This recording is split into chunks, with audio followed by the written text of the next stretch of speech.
We know that after here we shall have a reflection about Our Lady of Lourdes. So I chose to reflect more on the reading of today. And in our reflection today, let us seek self-healing first. My dear brothers and sisters, today let us reflect on spiritual practice that sustain and strengthen our families, the examination of conscience. In our families, we often look outward for cause of our struggles and pain. Sometimes we blame work, society, or even one another. Yet Jesus gently reminds us that what really shapes our actions and relationships flows from within. He teaches us what defiles us comes from within. Or, in other words, in another part of the gospel, where your treasure is, there your heart will also be. If our hearts carry evil thoughts or cherish evil deeds, this will echo through our households. But if we treasure love, patience, humility, and forgiveness, our homes, our families become places where grace can flourish.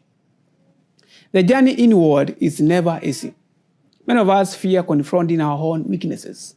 It feels safer to identify faults around us than to face the uncomfortable truth within. But examination of conscience is not an exercise in shame, it's an act of courage. It helps us see ourselves clearly so we might be healed by God's mercy. It transforms us from an inside out and enables us to build stronger, more loving families. A story is told of a couple in a small village. They loved each other deeply until war separated them. When the husband returned, he was no longer a gentle man his wife once knew. He was no longer humorous as before and seemed indifferent, distressed. The wife sought help from the wise sage, known for making healing medicines, love potions. After listening, the sage told her, "I can help, but I need a fingernail of a leopard." The task terrified her, but love gave her courage. She went to the forest day after day. She saw zebras, antelopes, and birds, but no leopard. Still, she did not give up. When the leopard eventually appeared, it ran at first. She returned daily, leaving food, approaching slowly, patiently earning its trust. Over time, the wild and fearful creature became gentle enough for her to plunk a nail.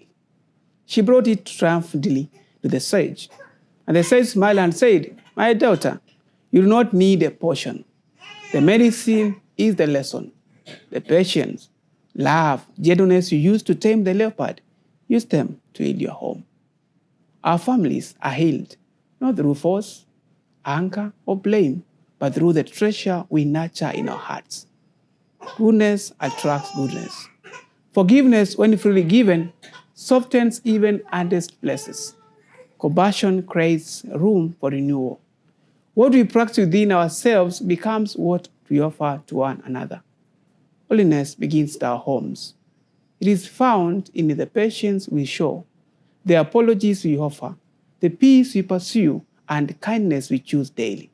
Let us ask Christ to purify our hearts so that what flows from us may bring healing, unity, joy to our families.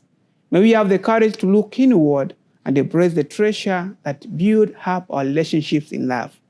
May Christ's grace, and especially through the intercession of Our Lady of Lourdes, help us to eradicate deceitful, lustful, greedy, malice, envious, and all kinds of evil in our hearts. May we be renewed every moment, and may our hearts become dwelling place for God. Amen.